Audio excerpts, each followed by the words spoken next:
الحمد لله رب العالمين والصلاة والسلام على سيد الأنبياء والمرسلين أما بعد فأعوذ بالله من الشيطان الرجيم بسم الله الرحمن الرحيم يا أيها الذين آمنوا كتب عليكم الصيام كما كتب على الذين من قبلكم لعلكم تتقون۔ باری تعالیٰ نے قرآن کریم کی سورہ بقرہ میں ارشاد فرمایا ہے کہ اے ایمان والو، تم پر روزے فرض کیے گئے ہیں،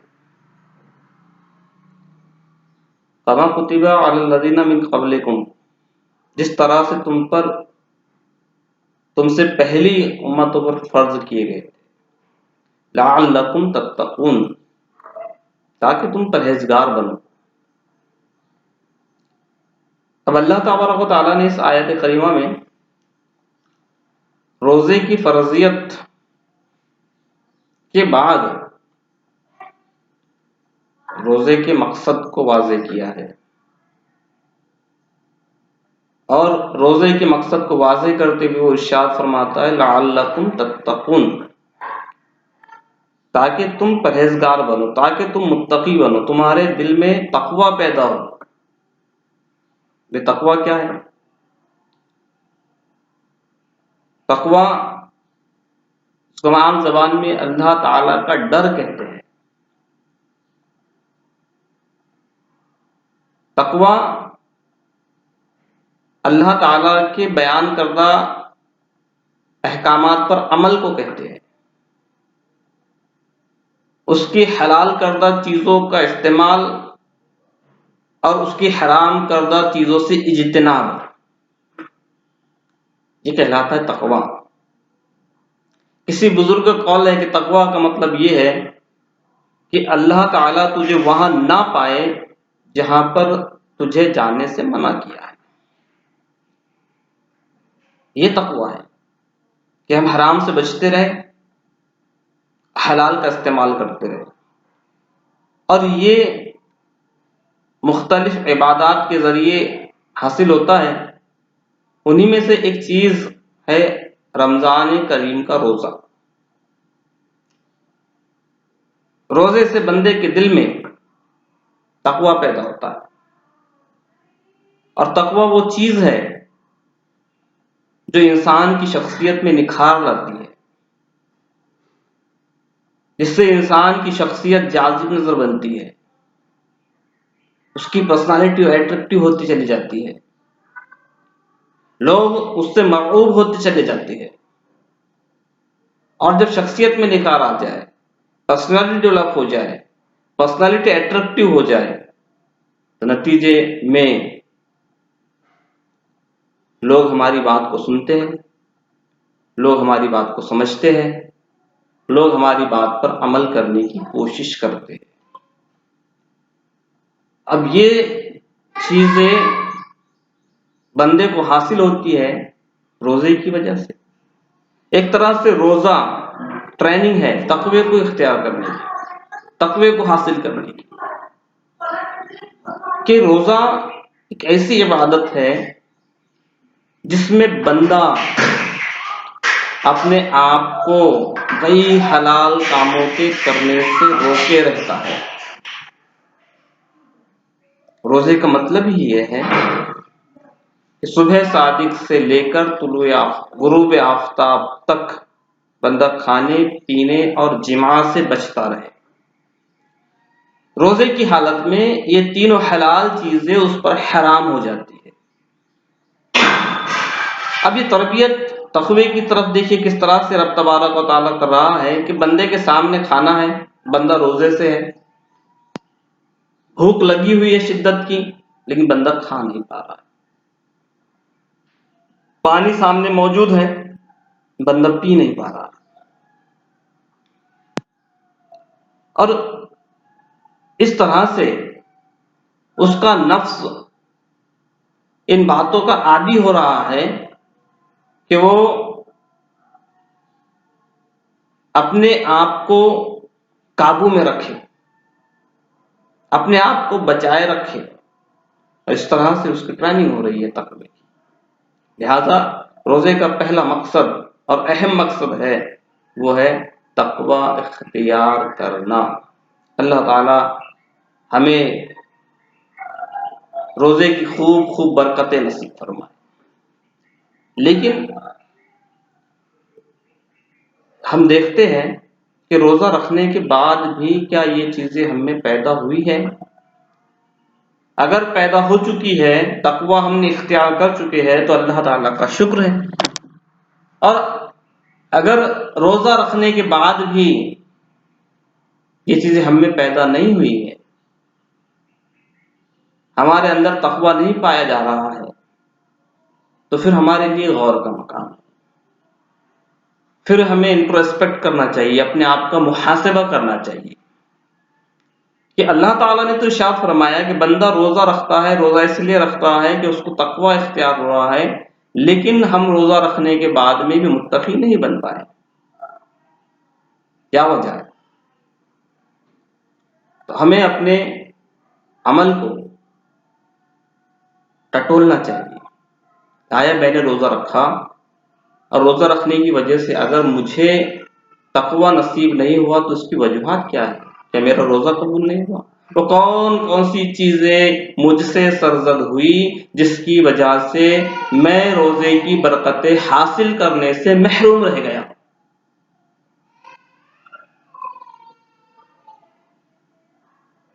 اور ہم جب اس پر غور کرتے ہیں تو پتہ چلتا ہے کہ ہم نے روزہ تو رکھ لیا، لیکن روزہ رکھنے کے دوران صرف ہم کھانے پینے اور جماع سے بچنے کے علاوہ دیگر بے شمار قسم کے لا یعنی کام کرتے رہے۔ نتیجہ یہ ہوا کہ روزے کی برکتیں ہم کو نصیب نہیں ہوئی۔ ڈاکٹر ہمیں دوائی پریسکرائب کرے اور اس دوائی کے ساتھ میں کچھ چیزوں کے احتیاط بتائے، لازمی احتیاطیں بتائے۔ اب ہمیں دوائی بھی لینا ہے، ان احتیاطوں پر عمل بھی کرنا ہے۔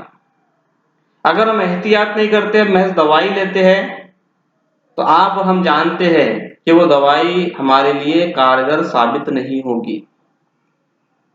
بندے سے کہا گیا کہ یہ دوائی لو اور فلاں فلاں چیز سے اجتناب کرو، بندے نے وہ دوائی تو لی، لیکن جس چیز سے بچنے کے لیے کہا گیا وہ چیز وہ استعمال کرتا رہا، اس چیز سے اس نے بچنے کی کوشش نہیں کی۔ نتیجہ یہ ہوگا کہ وہ دوائی کے جو ایفیکٹس ہے اس میں دکھائی نہیں دے گی، اس کا دوائی استعمال کرنا بیکار چلا جائے گا، وہ عمل اس کا ضائع ہو جائے گا۔ یہ کیفیت ہماری روزے کے تعلق سے ہے۔ روزہ کا فائدہ یہ ہے کہ بندے کو تقوی حاصل ہوتا ہے، لیکن اس کے ساتھ میں ضروری چیزیں، ضروری احتیاطیں اگر ہم کرنے میں کامیاب ہو جائے تو یقیناً ہمارے دل میں تقوی پیدا ہوگا، رب تبارک و تعالیٰ کا ڈر پیدا ہوگا۔ اور جب یہ ڈر پیدا ہو جائے گا تو یقین جانیے اس کا مطلب ہے کہ ہم روزہ رکھنے میں، روزے کی لوازمات کو پورا کرنے میں کامیاب ہو گئے۔ اب ہم نے روزہ رکھ لیا، فضول گوئیوں میں لگے ہوئے ہیں، گالی گلوچ میں لگے ہوئے ہیں، اپنے وقت گزاری کے لیے دوستوں میں بیکار کی باتیں کرتے رہ رہے ہیں۔ ہم نے روزہ رکھ لیا ہے، لیکن اپنی آنکھوں سے حرام چیزوں کو دیکھنے میں مشغول رہے، اپنے کانوں سے غیبت سننے میں مشغول رہے، کوئی بھی ایسا کام کرتے رہے جو ہمارے لیے غیر ضروری تھا، یا بعض اوقات وہ کام بھی کر بیٹھے جو ہمارے لیے گناہ کی کیٹیگری میں تھا۔ اب یہ چیزیں اگر ہمیں نصیب نہ ہو، اگر ان چیزوں سے ہم نہ بچے، تو آپ بتائیے کیا ہم روزے کے فوائد کو حاصل کرنے میں کامیاب ہو سکتے ہیں؟ ہم کھانا ہماری ضرورت ہے، ہم ناشتہ کرتے ہیں، ہم دوپہر کا کھانا کھاتے ہیں، ہم ڈنر کرتے ہیں، ہم لنچ کرتے ہیں، ہم بریک فاسٹ کرتے ہیں، لیکن اس کے علاوہ بھی آپ غور کیجئے کہ ہم صرف ان 3 وقت کے کھانوں پر ہی منحصر ہیں۔ ہم اپنی صحت کے لیے فروٹس کا استعمال کرتے ہیں کھانے کے علاوہ، ہم اپنی صحت کے لیے دودھ کا استعمال کرتے ہیں کھانے کے علاوہ۔ تو جب ہمیں اپنی صحت کو محض کھانے کی وجہ سے، جو بنیادی چیز ہے ہمارے صحت کے لیے، ہم صرف کھانے کے ذریعے اس کو جو ہے تو پوری طریقے سے مقصد کو حاصل نہیں کر سکتے، اسی طریقے سے روزے میں ان 3 چیزوں کے علاوہ، کھانا پینا اور جماع سے بچنے کے علاوہ بھی ہمیں لا یعنی باتوں سے، لا یعنی چیزوں سے بچنا پڑے گا۔ جس وقت ہم ان چیزوں سے بچیں گے تو یقین جانیے کہ پھر ہمارے اندر تقویٰ پیدا ہوگا، پھر ہمارے کردار میں وہ تقویٰ دکھائی دے گا، پھر ہماری معاشرتی، سماجی، خاندانی زندگی میں ہمیں جو ہے تو ایک ایسے کردار کے طور پر جانا جائے گا جو سچا اور اخلاص والا ہے۔ یہ سچا اور اخلاص والا ہمیں روزہ بنائے گا، لیکن روزہ اس وقت بنائے گا جب ہم روزے کے لوازمات کو پورا کریں گے۔ وہ ہم سے کیا چاہ رہا ہے، روزے کی ایکسپیکٹیشن ہم سے کیا ہے، ہمیں چاہیے کہ ہم اس کی ایکسپیکٹیشن کو پورا کریں۔ ہم روزہ رکھیں، فضول گوئی سے بچیں، ہم روزہ رکھیں، ہم لایانی کاموں سے بچیں، ہم روزہ رکھیں، قرآن پاک کی تلاوت کرنے کی کوشش کریں، بلکہ قرآن پاک کی تلاوت کے ساتھ ہی ہم کوشش یہ کریں کہ قرآن کو سمجھیں، قرآن میں جو مفہوم بیان کیے گئے ہیں ان کو سمجھنے کی کوشش کریں۔ ہم ایسے کام انجام دیں جس کی وجہ سے ہمارے روزے کو تقویت ملتی ہو۔ جب یہ کام انجام دیں گے، لایانی باتوں سے بچیں گے، تو یقین جانیے ہمارا روزہ بھی ہوگا اور ہمیں انشاءاللہ عز و جل روزے کے ثمرات بھی نصیب ہوں گے۔ ایک تو وہ ثمرہ ہے جس کا وعدہ ہم سے کیا گیا ہے، حدیث قدسی اللہ تعالیٰ ارشاد فرماتا ہے کہ روزہ میرے لیے ہے، اس کی جزا میں خود دوں گا۔ یہ تو اخروی فائدہ اس کا ہوا۔ دوسرا جو بے شمار قسم کے فائدے ہمیں نصیب ہونے والے ہیں، جو اس کے مقاصد میں ہے کہ ہم اس سے تقوی اختیار کریں گے، تو تقوی اختیار اس طریقے سے ہوگا کہ ہم کو سچ بولنے کی عادت پڑے گی، ہم جھوٹ سے بچتے رہیں گے، ہماری معاشرتی زندگی سنور جائے گی، ہماری سوشل لائف ڈیولپ ہو جائے گی، اس لیے کہ بے شمار قسم کی برائیوں سے روزہ ہمیں بچا لے گا اگر ہم اس سے بچنے کی کوشش کریں گے، اس پر عمل کریں گے۔ پھر جب یہ چیزیں پیدا ہوگی تو روزہ ہمارے اخلاص کو سنوار دے گا، ہمارے کردار کو سنوار دے گا، نتیجے میں ہم معاشرے کے ایک مہذب اور اہم رکن بن جائے۔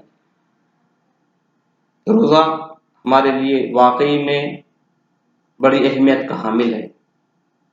ہم روزے کو رکھیں، روزے کے لوازمات پر عمل کرنے کی کوشش کریں گے۔ all the essentialities which are necessary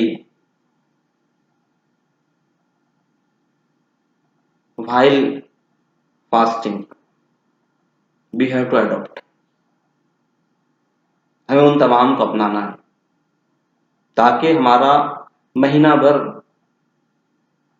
یہ بھوکا رہنا